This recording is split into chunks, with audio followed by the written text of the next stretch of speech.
ஒகேனக்கல் காவிரி ஆற்றில் 1 லட்சம் கன அடியை நெருங்கியது நீர்வரத்து.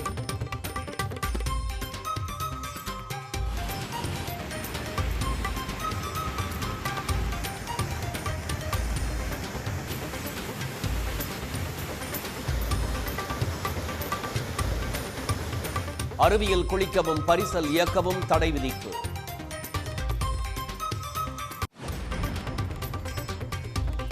மேட்டூர் அணைக்கான நீர்வரத்து 40,000 கன அடியை நெருங்கியது. அணையிலிருந்து 50,500 கன அடி தண்ணீர் வெளியேற்றம். வங்கக்கடலில் உருவான காற்றழுத்த தாழ்வு மண்டலம் கரையை கடந்தது. அடுத்த 6 மணி நேரத்தில் ஒடிசா அருகே வலுவிழக்கக்கூடும் என வானிலை மையம் தகவல். முன்னாள் படை வீரர்களை தொழில் முனைவோர்களாக மாற்றும் முதல்வரின் காக்கும் கரங்கள் திட்டம் இன்று தொடங்கி வைக்கிறார் முதலமைச்சர் மு க ஸ்டாலின்.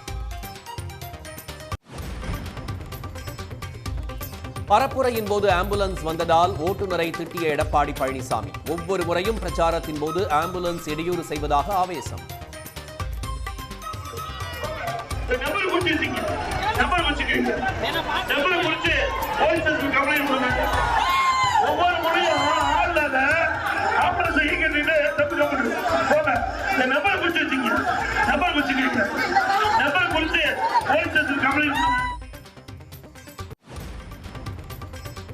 குமரி அருகே 2 மாதங்களுக்கு முன்பு காணாமல் போன தொழிலாளி சடலமாக மீட்பு. மலை உச்சியில் கிடந்த எலும்புக்கூடுகளை கைப்பற்றி போலீசார் விசாரணை.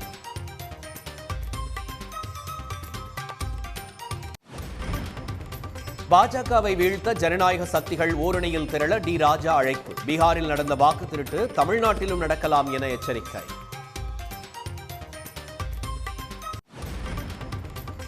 பதினாறு குற்றச்சாட்டுகள் தொடர்பாக அன்புமணிக்கு விளக்கம் கேட்டு நோட்டீஸ் அனுப்பிய விவகாரம். அடுத்த கட்ட நடவடிக்கை குறித்து இன்று பாமக ஒழுங்கு நடவடிக்கை குழு ஆலோசனை.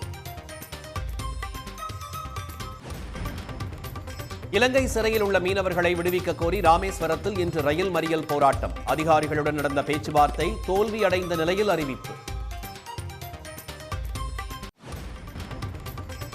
சாலை நெரிசலில் மணிக்கணக்கில் சிக்கும் போது ஏன் சுங்க கட்டணம் செலுத்த வேண்டும்? தேசிய நெடுஞ்சாலை ஆணையத்திற்கு உச்சநீதிமன்றம் அதிரடி கேள்வி.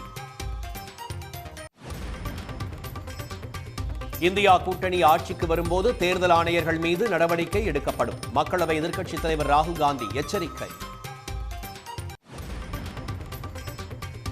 இந்தியா கூட்டணியின் குடியரசு துணைத் தலைவர் வேட்பாளர் யார்? இன்று அதிகாரப்பூர்வமாக அறிவிக்க வாய்ப்பு. வசூலில் புதிய சாதனை படைத்து வரும் ரஜினியின் கூலி திரைப்படம் 4 நாட்களில் 404 கோடி ரூபாய் வசூலித்ததாக சன் பிக்சர்ஸ் நிறுவனம் அதிகாரப்பூர்வ தகவல்.